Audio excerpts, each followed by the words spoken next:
ఇకపోతే రాష్ట్ర శాసనసభలో జరుగుతున్నటువంటి భాష సంభాషణను చూస్తే నిజంగా బాధాకరమైనటువంటి విషయం.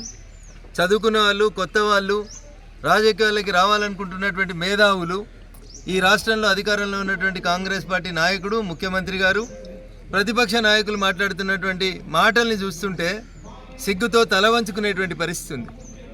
మీ దగ్గర సబ్జెక్ట్ ఉంటే సబ్జెక్ట్ మీద మాట్లాడుండ్రి, ప్రజలకు అర్థమయ్యే రీతిలో పాలమూరుకు జరిగినటువంటి అన్యాయాన్ని చెప్పుండ్రి.